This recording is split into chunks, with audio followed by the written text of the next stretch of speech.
एक दिन नारद जी ने आके भगवान से निवेदन किया कि इस पृथ्वी पर एक दैत्य ने जन्म लिया है जिसका नाम है भौमासुर। और भौमासुर ने संकल्प ले लिया है कि 20,000 राजकुमारियों के संग में इकट्ठा विवाह करूंगा। आप बताओ, 20,000 जब इकट्ठी हो जाएंगी सबके संग एक मंडप के नीचे फेरे डालूंगा।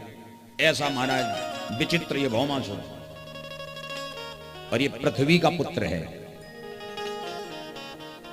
जब इसका जन्म हुआ तो ब्राह्मणों ने पृथ्वी से कहा कि ये बड़ा दुराचारी होगा,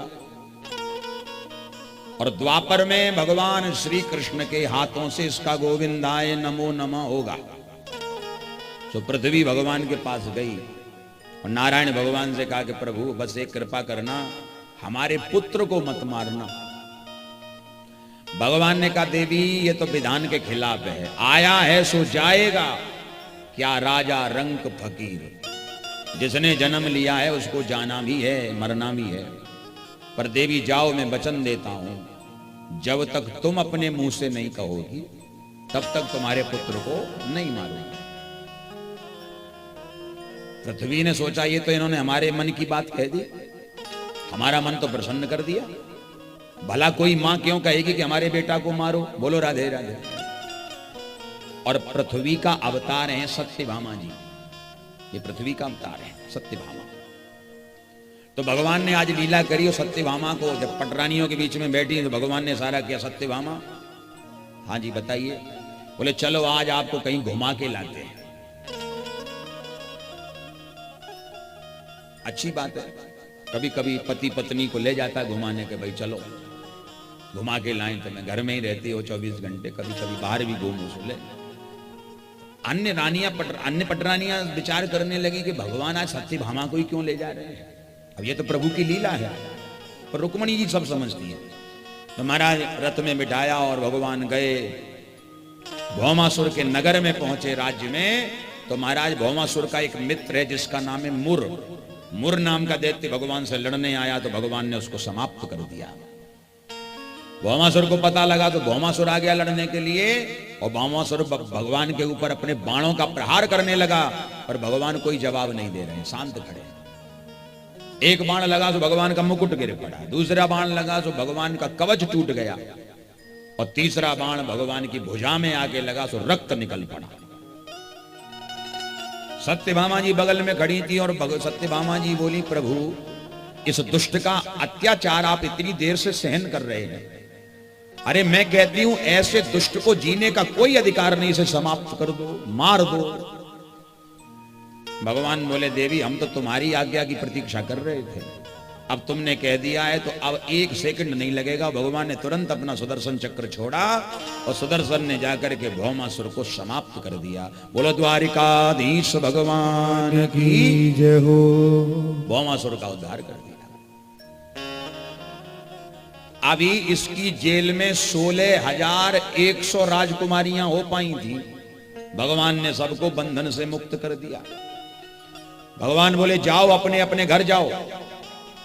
राजकुमारियां बोली, सरकार अब यदि हम अपने घर जाएंगी तो हमारे घर वाले, समाज वाले, परिवार वाले हमें स्वीकार नहीं करेंगे। हम स्त्री जाति से हैं ना, तो हमें कोई स्वीकार नहीं करेगा। समाज में कोई आदमी घर से चाहे 4 दिन के लिए बाहर चलो जाए, कोई अंगुली ना उठावे। बोलो राधे राधे। बोलो उठाता है कोई लड़का, जैसे किसी के घर में एक लड़का और एक लड़की जैसे हो, लड़का चला गया महाराज कॉलेज पढ़ने और समय है उसका 3 बजे आने का घर में, और लड़का आया 6 बजे। तो घर वाले केवल इतना ही कहेंगे, बेटा आज लेट हो गए, क्या हुआ। लड़कों के पास तो बड़े बहाने होते हैं, वो कुछ नहीं, बस ऐसे थोड़ा दोस्तों के साथ चले गए थे बाजार घूमने, कोई बात नहीं, खत्म बात। ध्यान से सुनना। और लड़की गई कॉलेज, उसका भी टाइम 3 बजे का आने का, 1 घंटा बेचारी लेट हो गई, ट्रैफिक में फंस गई, जाम लग गया, तो मारा 4 बजे घर आई। तो घर वाले तो डंडा लेके बैठ गए, कहां गई थी, इतनी देर कैसे लगी, क्या हुआ। महाराज जाने क्या क्या पूछने लगते हैं, जाने क्या क्या सोचने लगते हैं, डांट फटकार लगाते हैं। अब आप बताओ कितना भेदभाव है। बोलो राधे राधे, है कि नहीं। अब सुनो, एक बार एक लड़की ने हमें पूछा, महाराज एक बात पता है आप, महाराज जी हमारा भैया जब लेट हो जाए घर में तो भैया को डांटना पड़े, और मैं कहीं थोड़ा लेट हो जाऊं आने में तो मम्मी पापा हमें तो बहुत डांटते हैं, फटकार लगाते हैं। ऐसा क्यों? तो मैंने उस बिटिया को बड़ी अच्छी बात कही। मैंने कहा बेटा तुम्हारी बात का मैं जवाब दे देता हूं, और मैंने उसे जवाब बड़ा अच्छा दिया। सुनो, मैंने कहा जैसे एक होता लोहे का सरिया, और लोहे का सरिया चाहे स्टोर में पड़ा हो दुकानदार के यहां, चाहे रोड पे पड़ा हो, चाहे मिट्टी में पड़ा हो, चाहे कीचड़ में पड़ा हो, उसका दाम कभी कम नहीं होता। धूल मिट्टी में भी पड़ा होगा और आपने कहा कि भैया सरिया, तो वही हिसाब मिलेगा जो स्टोर में रखा है, हिसाब एक ही रहेगा, हिसाब नहीं बदलेगा।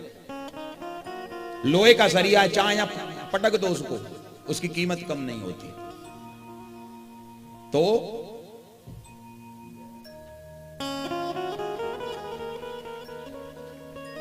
एक होता लोहे का सरिया और दूसरा होता हीरा। हीरे को अगर कहीं आप इधर उधर डाल दो तो उसमें स्क्रैच आ जाता है, कोई ना कोई दाग लग जाता है, निशान लग जाता है। और हीरा बहुत कीमती होता है। कीमती हीरे में अगर जरा भी स्क्रैच आ जाए या कोई दाग लग जाए तो कोई भी ग्राहक उसको खरीदता नहीं है, उसकी कीमत कम हो जाती है समाज में। तो बोले महाराज जी आप कहना क्या चाहते हो? मैंने कहा सुनो, लड़का माने लोहे का सरिया, बोलो राधे राधे, चाहे यहां पटक दो कोई कीमत कम नहीं होती, चाहे कीचड़ में पड़ा हो चाहे मिट्टी में पड़ा हो, उस पर क्या फर्क है?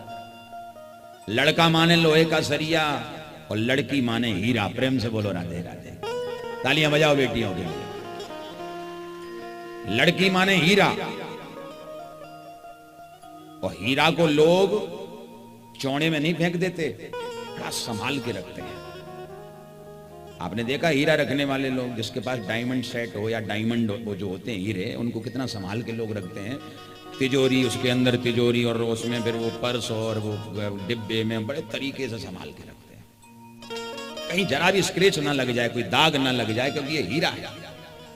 उसी प्रकार समाज में जो हमारे माता पिता हैं वो लड़कियों को इसलिए डांटते हैं क्योंकि लड़की हीरा है, और हीरे पर जरा भी स्क्रैच कहीं आ गया तो समाज में हमारी कहीं ना कहीं बेइज्जती हो जाएगी। तो अपनी और अपनी बेटी की इज्जत रखने के लिए, उनका सम्मान बढ़ाने के लिए डांट फटकार लगाई जाती है। बेटियों से मेरी विशेष प्रार्थना है, आपके माँ बाप यदि आपको किसी बात पे डांटें तो थोड़ी थोड़ी बात पे मुंह मत फुलाया करो। बोलो राधे राधे। मुंह फुला के बैठ जाओ, बात ही ना करो, लड़ाई झगड़ा करो, ये उचित नहीं है।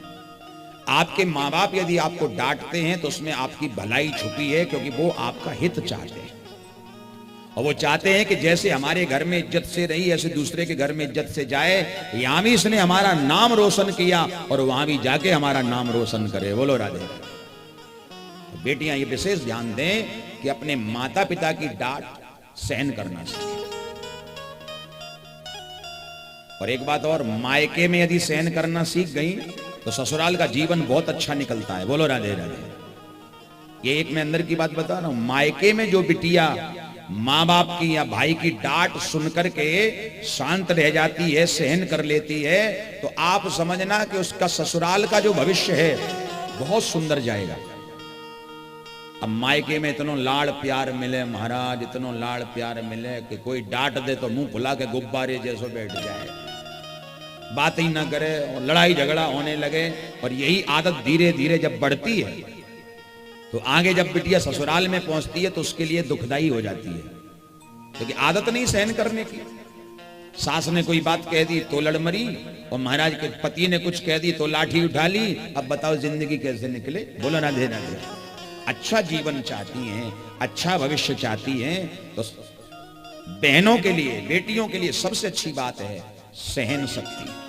सहन शक्ति होनी चाहिए, और अगर आपने सहन करना सीख लिया तो आपका भविष्य उज्जवल हो गया, कोई रुकावट नहीं है, फिर आनंद है। तो महाराज जो है भगवान से कहा राजकुमारियों ने, सरकार हमें तो कोई स्वीकार करेगा नहीं, अब हम कैसे जाएं अपने घर? तब भगवान ने बड़ी प्यारी बात कही, परीक्षित जी। भगवान बोले कि दुनिया में जिसे कोई स्वीकार नहीं करता उसे हम स्वीकार करते हैं, चलो हमारे यहां। प्रेम से बोलो राधे। राजकुमारियां बोली सरकार हम चल तो सकती हैं, लेकिन कोई अधिकार तो दे दो। बोले कैसा अधिकार चाहिए? बोले प्रभु ऐसा करो कि आप हमें अपनी पत्नियों के रूप में स्वीकार कर लो। भगवान बोले पत्नियों के रूप में? बोले हाँ। अच्छा तो ये बताओ तुम सब हो कितनी? बोले प्रभु ज्यादा नहीं है, मात्र 16,100 हैं पास। अब बोलो 16,100 ओनली, केवल, मात्र। भगवान बोले तो ठीक है, हमें मंजूर है, पर देवियों आप तुम्हें रथ तो हमारा दिख रहा है कितना छोटा है। अब रथ में तो नहीं। फिर क्या करें? बोले पैदल पैदल आओ। सत्यभामा को ही लेके भगवान आए थे और सत्यभामा को ही रथ में बिठा के ले गए। बाकी रानियां जो थी पैदल पैदल पैदल पैदल आए। जब द्वारिका में तो रुक्मणी जी भगवान की आरती उतारने लगी। चलो प्रभु। भगवान बोले रुको। क्यों? बोले पीछे देखो। रुक्मणी जी ने जैसे ही पीछे देखा तो कुथरा से लेके रेलवे स्टेशन तक लाइन लगी है। बोलो राधे राधे। इतनी लंबी लाइन महाराज। जैसे इतनी लंबी लाइन देखी सो घबरा गई रुक्मणी जी। घबरा के पूछने लगी प्रभु ये सब कौन है? भगवान बोले सब अपनी है। अरे अपनी तो है प्रभु, पर ये विशेष कौन है? भगवान ने कहा तुम हमारी पट रानियां हो और ये सब हमारी रानियां हैं। वाह प्रभु वाह।